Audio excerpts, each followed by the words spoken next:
Good morning and welcome back to Almus Market Mornings.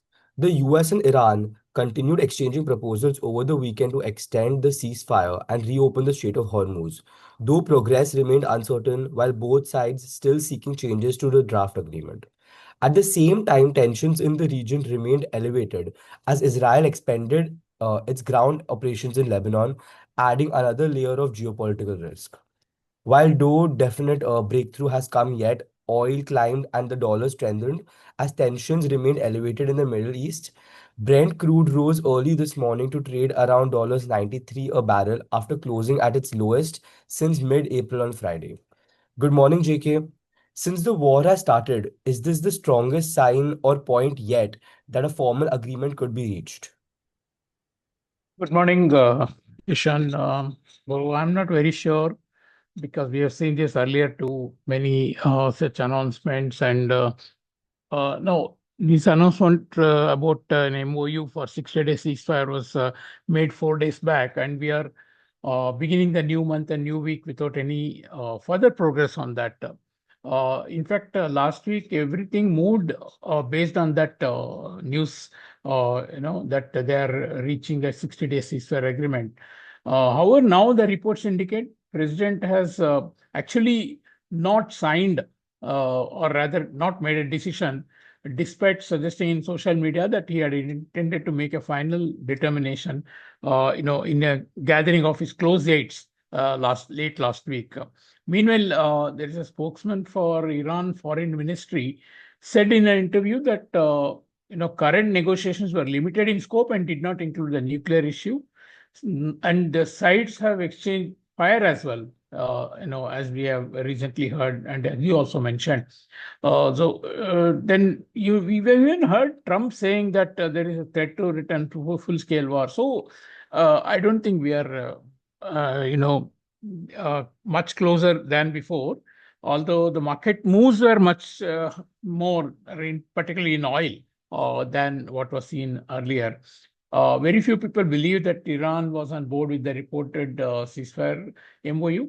The hardline faction of Iran, has openly opposed any concessions to Washington using rallies, state media, and public statements as a tool to derail any deal as well. Now, what I feel is that even a 60-day ceasefire is mutually agreed upon. It looks less like a formal settlement and more like a tactical effort to buy time by both the sides. So even if a temporary agreement emerges, also the key unresolved issues remain about highly enriched uranium stockpile, and few observers believe that Tehran will simply dispose of its strategic nuclear leverage in any verifiable or permanent manner. Another risk that is building is that longer it takes for a settlement to happen, the strategic reserves which are being right now used to keep the oil price stable are also getting depleted. So if there is a further escalation, we might well see very strong or big spike in the oil prices, and countries have to be really mindful of this as well. So if my conclusion is that there is scope for disappointment once again, and that can lead to a much more risk-off scenario than what we have seen earlier. If you look at the stock markets in many regions, they have ignored the recent inflationary spike as well as oil prices remaining high. But that has also come quite a much of distance, and so that can actually be seen reversing. So we have to be mindful of that. Now, while a lot of focus is on the ceasefire agreement, whether it will happen or not happen. Starting this week, we also turn focus to central bank rate decisions. India take decisions this week. Canada on 3rd, India on 5th, and other major central banks between 11th and 18th of this month. Now, though it is still 2 weeks away, market attention is already focused on the Fed meeting. Recent inflation data, the core PCE number showed that the core inflation was at 3.3%. Uh, you know, but the incoming chairman, Kevin Warsh, has advocated giving greater weightage to, trimmed mean, which came at 2.3%. And he says that it filters out extreme price movements. Now the debate has already started whether this measure better captures the underlying inflation by excluding temporary distortions from events like tariffs or AI-related investments or geopolitical shocks, or whether they underestimate the persistent inflationary pressures. So if Fed adopts a trimmed mean approach, likelihood of further rate hike diminishes.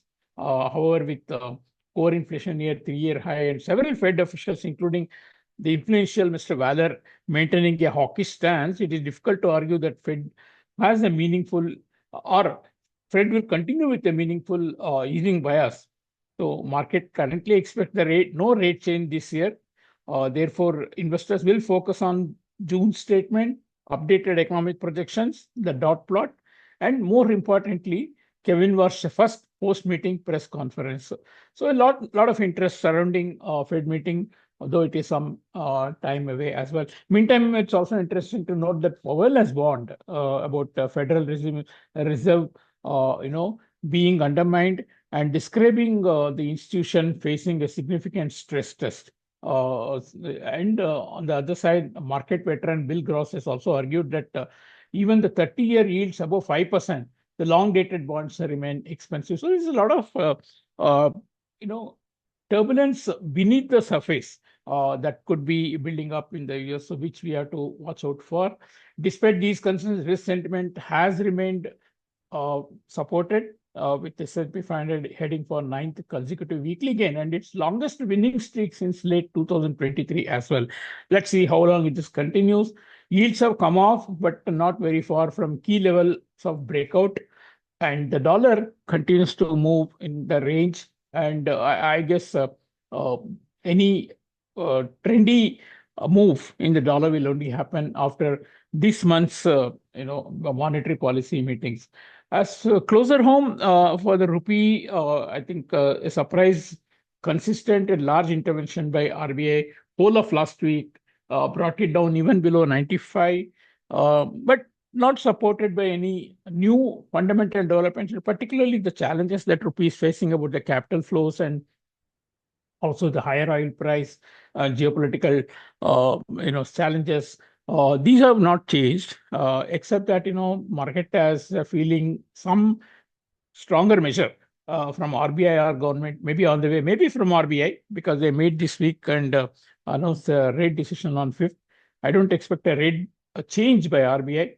Any hike will be ineffective if it is intended to change the or defend the rupee, or it cannot also address the supply chain driven inflation because it's not just the demand. The demand is consistent and perhaps maybe even slightly lower now, but the supply chain is what is causing the prices to spike. So I don't think the RBI rate hike will be able to control that. And beyond that, if they hike the rate, there can be challenge to growth as well. So RBI likely to maintain status quo, but focus will be on what they announce as a measure for perhaps defending the rupee or to enhance the capital flows.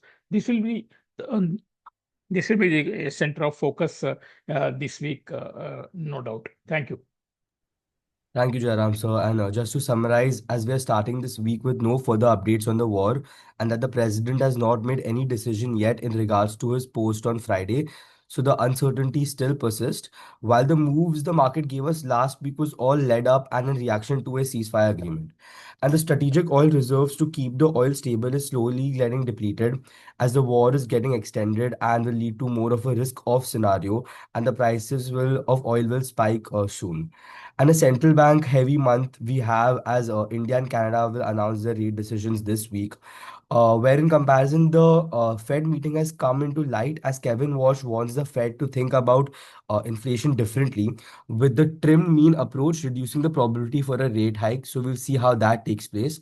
And closer to home for the rupee, a large intervention was seen last week by the RBI, bringing it below 95 as well, after we saw a break of 96 on Thursday in the NDF market. Thank you all so much for listening, and we'll catch up tomorrow with a fresh round of updates. Thank you.